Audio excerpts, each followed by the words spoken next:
Welcome to the Road to Dracula Visions Artist Spotlight.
All right.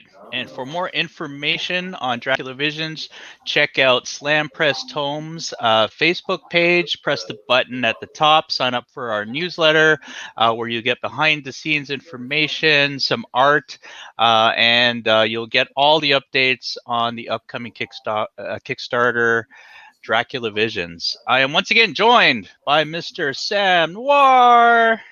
How's it going? So, all right. Third week in a row. This is just happenstance. Third week in a row where we are chatting with one of my artistic collaborators. Yes, specifically on Cauldron Magazine. So absolutely. And this is a collaboration that is, as we saw just before this begun. Sam Agro has just started on page 1 of the comic we're working on together. So I'm really excited. That's awesome. So Sam Agro, he's a freelance storyboard artist, an illustrator, comic writer, an artist, animator, and from time to time, film credit. Welcome, Sam Agro. I really enjoy your film reviews. I know whenever I see the happy Sam graphic that there is a good recommendation there. Yeah, well, my taste isn't always everybody else's taste, but I really enjoy doing the reviews, and it's pretty hard to get the ecstatic Sam. I haven't posted too many ecstatic Sams, but every once in a while I get a happy Sam in there. What's the last ecstatic Sam you had? Oh gosh, I can't remember off the top of my head, but I think there's only been 2. Okay. Wow. Happy Sam is like a good, solid, enjoyable, good movie. But every once in a while, there's something that that has, when it goes to 11 and it's just that great. I give it the ecstatic Sam. Well, taste-wise, taste-wise, it definitely lines up with Martin and I. That's for sure. Oh, good. Well, that's good. Glad to know that some people have a similar taste to me. I always look out for your recommendations. So as per usual on these, I've collected, Sam Agro has provided me a library of images. So I've collected a bunch, so we could talk about some of your work. But as I mentioned at the top, you've done a number of things, such as storyboarding and animation, and so there's a lot of ways we could go this way, Sam Noir. So Sam Noir, you got 15 minutes. Go. Well, I first became aware of Sam Agro's work on a local publication called Monstrosity, run by our mutual friends, Brian Avenue and Phil McClory. And what really That's right. struck me about Monstrosity, Sam's stuff really popped out at me. The storytelling was absolutely solid, and especially for this sort of smaller manga size, despite all the detail he crammed into a lot of his stuff, it was all very readable at that size. And so it was his two stories in Monstrosity were always the ones that just sort of jumped off the page for me. So and by reputation, everyone I've known who we mutually know has nothing but good things to say about Sam Agro, which is a rare thing. So well done, sir, for a stellar reputation in the local community. You just haven't been hanging around with the people who hate me. That's all. They're out there in great numbers, I assure you. Well, in terms of the numbers I've run into, everyone just has very, very positive things to say. And I've been following your work for a while, and quite the fan. Now, where did you get started with your comic book art? Were you part of the fan scene back in the day? The fanzines? No, because I grew up in a very small town called Tillsonburg in southwestern Ontario, and there wasn't much of a fandom there. Mm-hmm. There were like maybe 3 other guys within biking distance that actually were into comics when I was a teenager. So no, I didn't get published in any fanzines or anything like that. I mostly, was just doing stuff for myself. I used to do a lot of comics of my own. Even at 16 and 17, I was sending samples into Marvel to try and get work, and getting back, the very, very polite form rejection letters. Somewhere along the line, I also developed an interest in acting and performing. And one day I went to see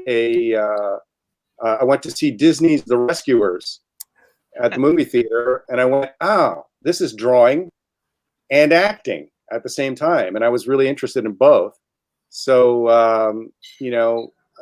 after high school, I decided to go to Sheridan College in Oakville for 3 years, and I took the classical animation course and graduated, and I've worked off and on in animation ever since. With a sideline in comics as well. Yeah, well, the comics is more of a love thing for me. Like, I just love comics, so I just keep doing them. I was never really able to put get my foot in the door at Marvel or DC as an artist. Although I did write briefly for DC on the Looney Tunes comic for about 4 years. I did a lot of stories for the Looney Tunes comic over at DC, and that was a lot of fun because I'm a huge fan of the classic Warner Brothers characters like Bugs Bunny and Daffy Duck and Charlie Dog and all those guys. So that was really, really fun for me. But as an artist, I was never able to sort of get my foot in the door. I think because my style sort of is old school and it sort of timed out. By the time I was kind of good enough to get in, nobody was hiring people that drew that way anymore. So I love old school. Yeah, you know what? In my opinion, the classical style never goes out of style. And again, that's partly why I think your stuff really jumped out in Monstrosity. There was a lot of sort of more contemporary styles, but just being able to even little things like spotting the blacks really made your stuff pop off the page. Especially, again, I keep saying the smaller manga size that they were working on Monstrosity. You try to kind of be aware of the format that you're dealing with, and in the case of Horror in the West, the first story that you had there with the sort of tentacled creature, that was from Horror in the West, which is also Brian and Phil. And then I also did a story for both of their Monstrosity books. And yeah, Yeah. that's the story there. And that's actually a horror story that actually came to me in a dream, which is not typical. Wow. But I dreamed this whole story, and like got up the next morning and just started doing, roughing out the continuity. And it was like literally 2 days later that Phil asked me, "Do you want to do a story for this thing we're doing?" And I said, "I've got just the story," because Perfect. he said it's horror in the West. I said, "It's horror in the West? I just dreamed this crazy horror Western." And so that was how that came about. That's amazing. So it was meant to be that coincidence that occurred. It really, it's one of those things that makes you believe in fate. I'm not a particular believer in fate, but this certainly made it seem like it was destined somehow. One thing about your stories in those volumes, because of the detail, it reads fine at that size, but I always wanted to see your work in a larger format, especially, yeah, just this, as you can see here, there's just so much detail in there. And the Jaguar Demon was a story that I did for the Bloke's Terrible Tomb of Terror, which was another Warren sort of homage magazine. So it was published at magazine size, which is sort of better for my artwork because I can get in there with that sort of, feathering and cross-hatching and it just sort of plays better at that size, I think. But yeah, he was a great guy to work for. He's sort of gotten out of the publishing game recently, but for several years he was regularly publishing his book. And you can see him on the left there. That's Jason. Sorry. Okay. That's the guy who publishes the book, and he is the host. He's the Uncle Creepy of Bloke's Terrible Tomb of Terror. Oh, that's awesome. And he would go to conventions dressed up in his, bloke outfit, and he would sell his comic at conventions. And when people would buy the comic, he would take a picture with them, and then he would put their picture in the next issue. Oh, that's great. Very old school. Yeah, it was very, very old school. And yeah, he did it for several years. And I did, I think, 5 stories for him altogether. Oh, wow. Yeah, it was really a good guy to work for. And I had a lot of fun. And he let me write my own stories, which was great. And yeah, I think the title lasted over 20 issues, something, or close to 20 issues, something like that. Yeah, I think more than that. I think it's closer to 30. I think it's close to 30. Yeah, I have to, but yeah, it ran for quite a while. Well, we are living in. I want to say this era is almost an embarrassment of riches in terms of all 3 of us are fans of those 1970s horror comic magazines in the larger format that skirted the comics code. Right. And yeah, I'm just astonished at all the sort of like-minded folks who have come out with their version. I think Mike Hoffman has come out with Eerie with a Y, and there's also the Creeps, and what's the new one? The Vampiress Carmilla with an M. Carmilla. Ah, okay, gotcha. Which you're also working on as well. Yeah, that's right, Sam. I've got a story in issue number 3 of the Vampiress Carmilla, and I think it's not quite available yet, but we're gonna post a link where you can go to order the book. Yeah. Oh, now there's some of my animation work up on the screen there. Now, I'm not an animator. When I got into the animation business after college, I started out as an in-betweener, and then I kind of got sidetracked, and I ended up in what they call the layout department, which is creating the backgrounds that go behind the characters. And I did that for quite some time, and then I sort of segued into storyboarding. First as a storyboard cleanup or a storyboard revision guy, and then as a storyboard guy.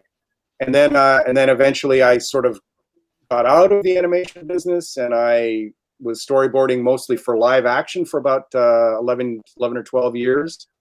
And then that kind of dried up, and I ended up getting back into animation. But rather than go into the storyboard department again, I went back into layout. And so what you were seeing there were a few layouts from some of the shows I worked on. This was from a show called DNA's. And it was, so in this particular instance, I did the design, and then it was cleaned up and colored by other people. And the earlier one you were looking at of the museum with the dinosaur in it, yeah, that was my, there you go. So that was somebody else's design, and I did the cleanup, and then it was colored by somebody else. So the cleanup in this case is basically like inking for a comic book. So it was I really am a sort of a natural for that. In the old days, of course, the backgrounds were all painted, but now they tend to be, or for certain types of shows, they tend to be outlined.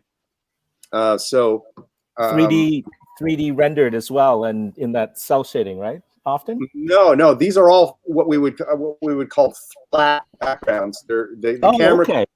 The camera can move in and out and left and right, but it can't, and up and down, but it can't. You can't move. It's not a 3D image that can move. Okay. Like this. So these shows have a traditional animation look in that the background is flat and the characters animate in front of it. And you do move the camera on the background, but only in certain axes. I can't actually spin around to the front of that dinosaur without doing a new drawing. Right?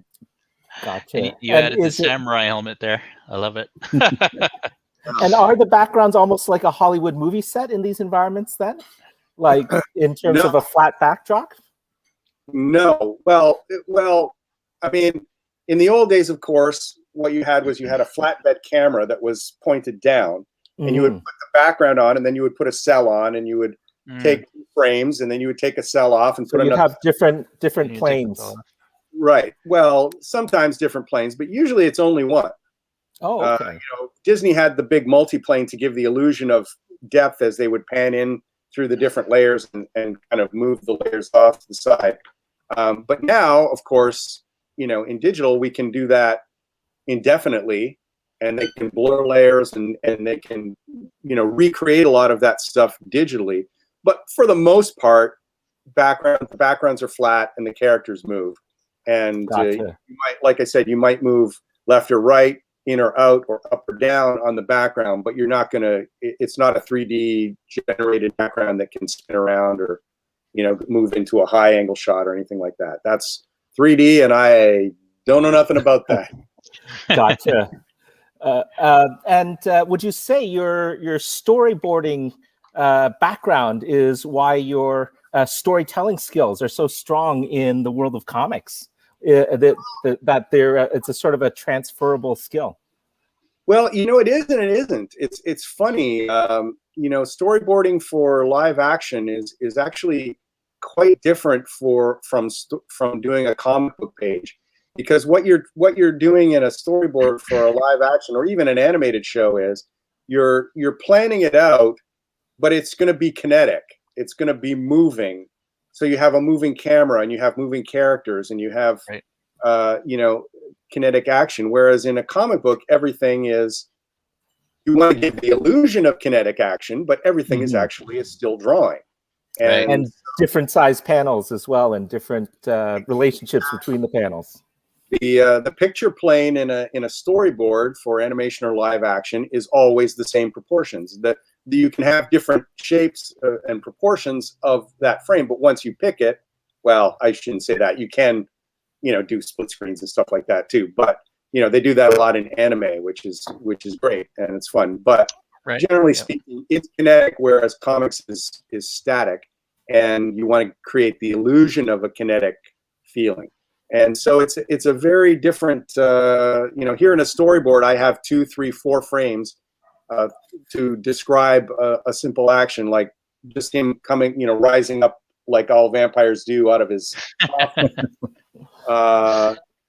And I picked this because it was vampire. So here he is, the kid is trying to stake him, but he fails, and we get that last shot. So I needed 2 panels to describe that action.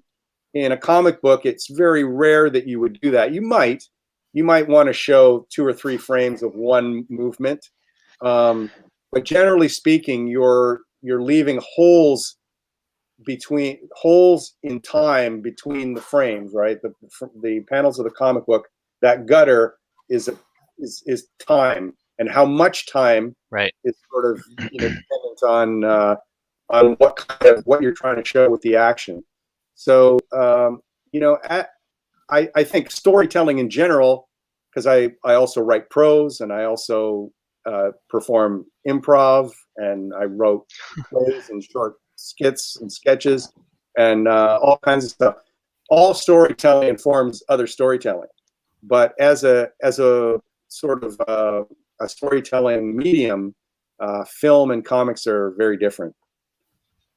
Now, do you find comics liberating in a certain sense, that you get to have a lot more control over the page? Everything on the page.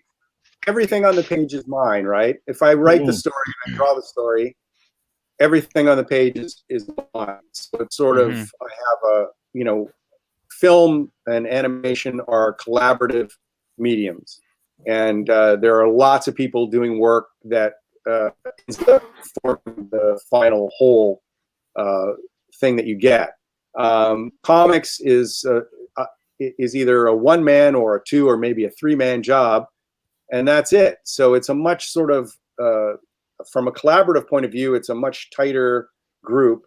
And for short stories like these, I can do everything. I can write them, I can letter them, I can pencil them, ink them, and do all the stages, which I get a great deal of satisfaction from.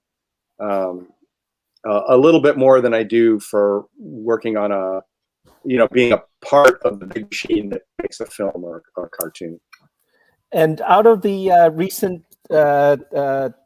stories you've done for Blokes, is it Terrible Tomb? Terrible Tomb of Terror, yeah. Terrible Tomb of Terror. What's been your favorite story that you've created for that title? The one that's on the screen right now is the last story that I did for him, and before he decided to stop publishing for a while. And I think that was the best art that I did. I really kind of pulled out the stops and kind of went nuts with it. Yeah. But I wrote a sort of it's almost a semi-comedic one called Fear the Ripper, and it was sort of a variation of the Jack the Ripper story. So it starts with a Bobby kind of on the beat, and his superior officer is telling him, beware the Ripper. The Ripper is out there. We're gonna catch him. Tonight's the night. And the guy's like, I don't want to catch that. He's like, I don't want to be the guy that runs into the Ripper. But of course, he turns a corner. He hears a scream, and he turns a corner, and he finds the Ripper. Catches him in the act, and the Ripper is an alien who's extracting organs from these human females.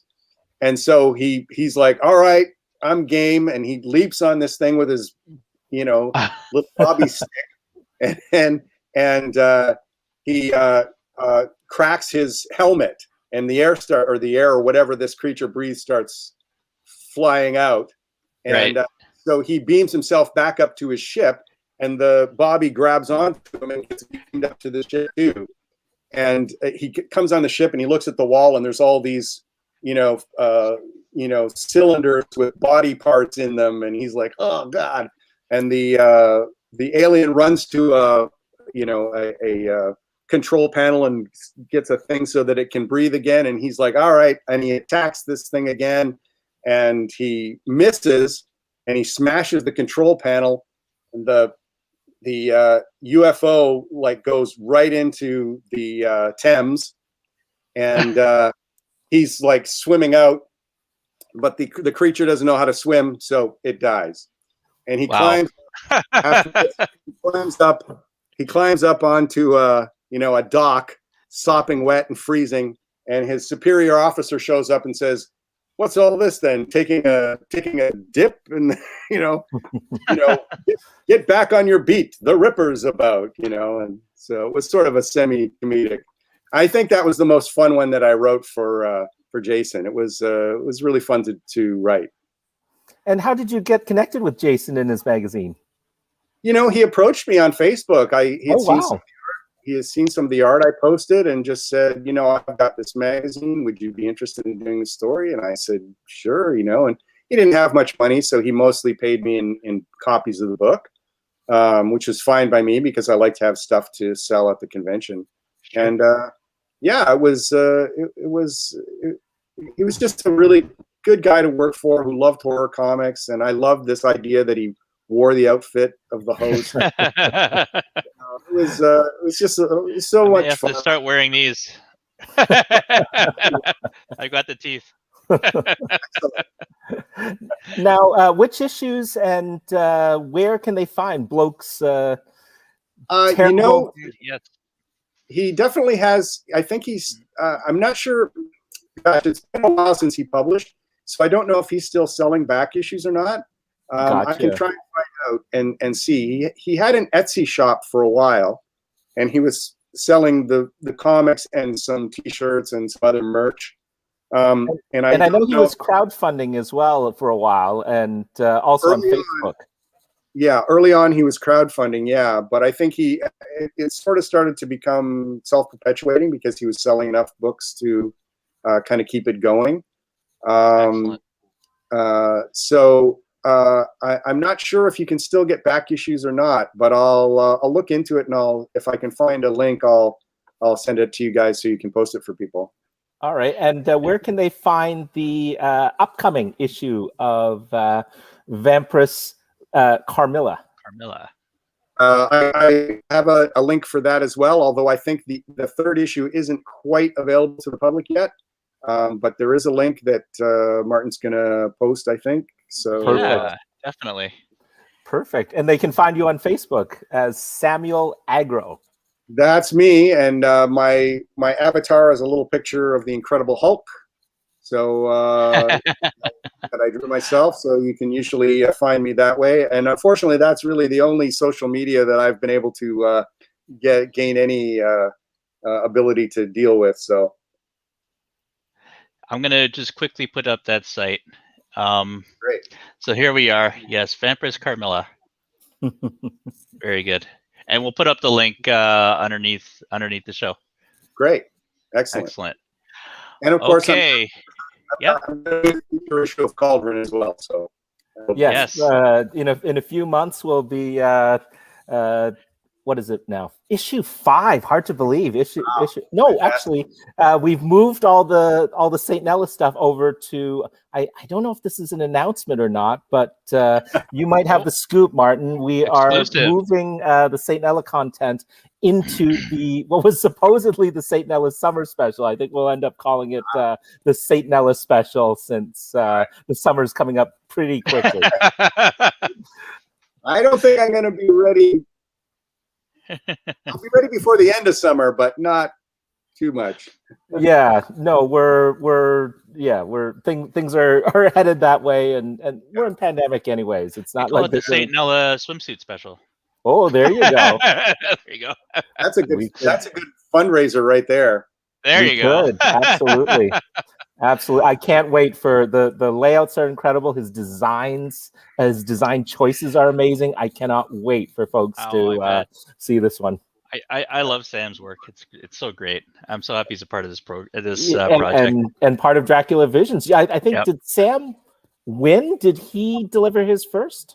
No. Oh, I think he's approaching the second one. He's approaching the second one. Yes.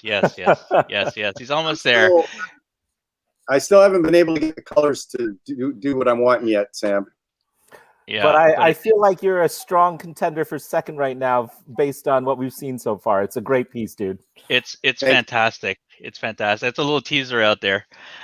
So make sure you sign up for the newsletter, and maybe we'll do a few more teasers. Have some great behind the scenes stuff. Sam's provided us with some terrific work in progress. So that's right. Okay, so Sam, I'm sure you've been waiting for my questions with bated breath. I'm ready. You're ready? Okay, all right. So again, for those who are watching for this first time and saying, what the heck is he asking? It's a part of the process. It's very important. So would you rather? Hold on, Martin. Okay. Yep. So here's the thing. I also have would you rather questions for you guys. Oh, reversal. Okay. Yeah. All right. Nice. All right. You want to do it 1 for 1, or how do you want to do this? Yeah, let's do it 1 for 1, but you both got to answer mine. All right. Easy. All right. Got it. All right. I like all right. this. So you go first. Want me to go first? Okay. Yeah. All right. Would you rather be forced to sing along or dance to every single song you hear? I love to dance. I'm a dancer. I'd go for dancing for sure. Excellent. Yeah. All right. We got a little thinger. First one for you. All right. Would you guys rather summit Mount Everest or descend to the bottom of the Marianas Trench? Mount Everest for sure. Mount Everest. Oh, both are bad for me because I don't like heights, and I'm not crazy in small confined places. So you're not a bathysphere kind of guy. I'm gonna go with Everest because it just sounds cooler. Okay. I'm a climber. There you go. I'm also a diver, but my last experience diving, I had a pretty scary emergency ascent, so I haven't been diving since. So Sam Noir could carry me along to Mount Everest. I will drag me up. I'll be one of those Sherpas that. All right. Would you rather have everyone you know to be able to read your thoughts, or for everyone you know to have access to your internet history? Oh boy. Well, I think both of those would be extremely embarrassing. I'm not sure there's a front runner between those two. Well, I would say browser history, which will be browser history. Okay. But the people who I secretly hate would not be hearing my thoughts. Secretly hating them. Excellent. All right. Okay. If a space creature was going to invade your body, would you rather it was the alien or the thing? The thing. The thing. This is too much. Whereas I think the thing. The thing. The alien chest burster seems really painful. Yeah. So I'm gonna go with the thing as well. Yes. All right. Cool. All right. Would you rather swim in a pool full of Nutella or a pool full of maple syrup? Oh, I'm not sure you can swim through Nutella. I think it's pretty viscous. I think you could successfully swim in maple syrup. I think with Nutella it would be more of a quicksand situation, which doesn't sound too appealing to me. So I'm gonna go with the syrup. Sam Agro with the physics answer. I like it. Well thought out. Okay. All right. If the alien invasion happened tomorrow, would you fight in the resistance or welcome your new alien overlords? I would welcome the new alien overlords. I've seen Mars Attacks. I've seen those trading cards. I know how it ends when you. That's a lot of depends. Hail ants. No, got to go with the resistance. Got to go with the resistance. Well, once you achieve... I have a shed full of swords. I'm just waiting for that to happen. That's true. Either that or the zombie apocalypse. Yeah, you're ready to fight. Good for you. I'm ready to go. I'm ready. I'm going to be drone B12, and that's it. As long as the fight ain't on top of Mount Everest, I'm good. Here's the thing: how much worse would it be under an alien overlord, given the state of things right now? That's true. It doesn't seem like there'd be much difference, but you never know. That's true. All right. Would you rather buy 10 things you don't need every time you go shopping, or always forget the one thing that you need when you go to the store? Well, I think I would go for the. I think I would go for the always forget something option, because Okay. that's pretty much the way it is right now. So it wouldn't be much of a change for me. Then you don't go to Costco. I always have a cart full of crap I don't need. Oh, there you go. See, depends on your lifestyle, right? That's right. Oh well. Okay. So this is the most important one. This is the big question, guys. All right. All right. You ready? Mentos or Rolos? Rolos. Whoa. Rolos. That's hard. Really? Yeah. Chocolate filled with. I know, goodness? but I'm a huge mint fan. Fair enough. I'm gonna go me too. Mentos. I'm gonna go Oh, Mentos. all right. Yeah. Well, there you go. I'm gonna. I'm, Yeah. I'm definitely a Rolos guy, but it's a tough choice because I like mints too. So Yeah, and Mentos is one of the best ones. Yeah. yeah, for sure. Tough one. All right. I like that Well, Sam came prepared. This is amazing. I know, right? All the other folks coming up. All right. I got more, but I think people are getting The sick of bar. We've raised the bar. All right. I'm gonna fire mine off though, because I spent at least 5 minutes with these to get All right, these ready. well, I'm going to stop now. You just hit me and all. All right. Fast answer. All right. Okay. How about this? I'll just do a few more. Would you rather be 11 feet tall or 9 inches tall? Oh, wow. That's a good question. Oh, I can see advantages for both of those. Oh, wow. Yeah. And disadvantages. Yeah, well, yeah. You don't get into a lot of doorways at 11 feet tall. I think I'd go for the 11 feet tall because, I'm insecure and I want to get that size. Yes. Yes. All right. Would you rather be an extra in an Oscar-winning movie or the lead in a box office bomb? Oh, yeah, box office bomb. Yes. Absolutely. If I could, if my acting career had ever gone anywhere, that would be like my dearest hope, that I'm just in this horrible movie that people just, it is in cheese fests for the rest of eternity. That would be awesome. All right, I'm going to give you 2 more. Right. Would you rather vomit on your hero or have your hero vomit on you? Oh, that is. I think this is the eyebrow question. Oh boy. Casey eyebrow question. I think if it was somebody I really respected, I think I'd rather they threw up on me. All right. That's Yeah. the Canadian answer. I like If I met Frank Frazetta, and if one of us was going to barf, I'd say, "You go ahead, Frank. Go ahead." Very good. All right. All last right. one. Last one. Would you rather Danny DeVito or Danny Trejo play you in a movie? Well, probably more of a DeVito type than I am a Trejo type. But this is your fantasy. Go, Yeah. you do you, man. You're casting. You got to go with Danny Trejo because he's going to make you so cool. He's going to make you so cool. So yeah, I think for sure Trejo's the way to go there. Although I love Danny DeVito, he's awesome. Excellent. I made a special trip to Trejo's Tacos just before the pandemic. Oh, I want to go there. I want to go there. Where is that? In LA? Yeah, in LA. Yep. Wow.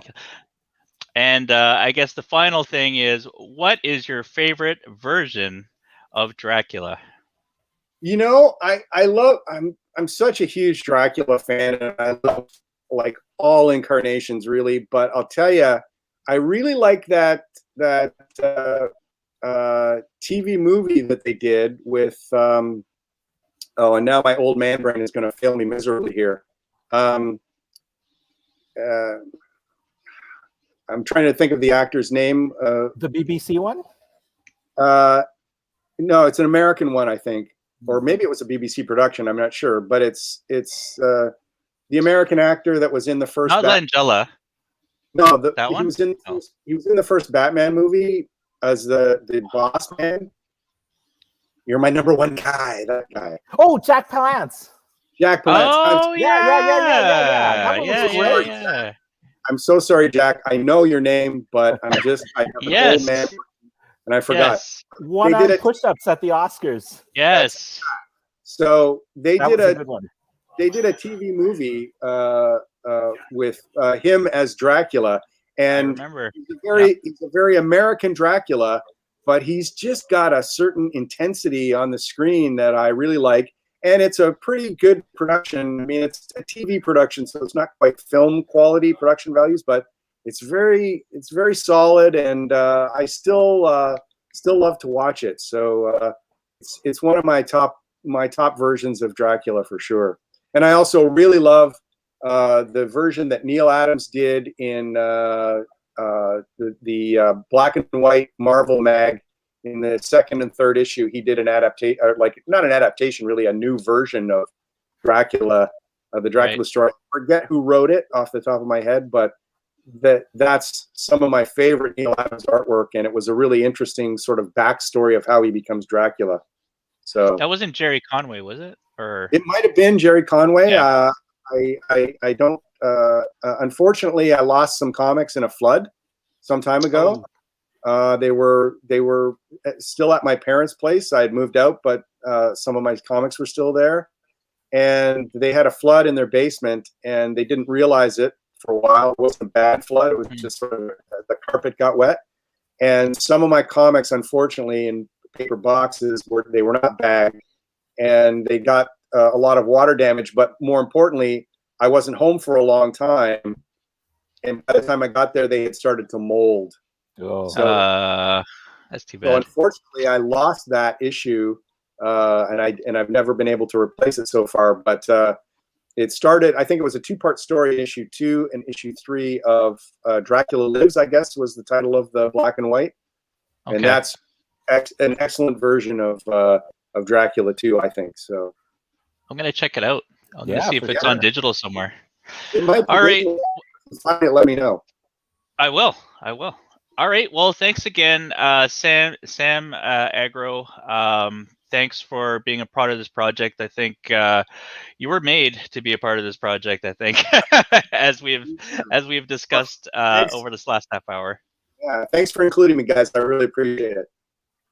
And I will say to folks that are watching, I've seen the inked version of what's going in the book, and it's fantastic. It really tells a story on a page, and it's one of my personal. We had a discussion. It's one of my personal favorite parts of the novel that he is captured in that.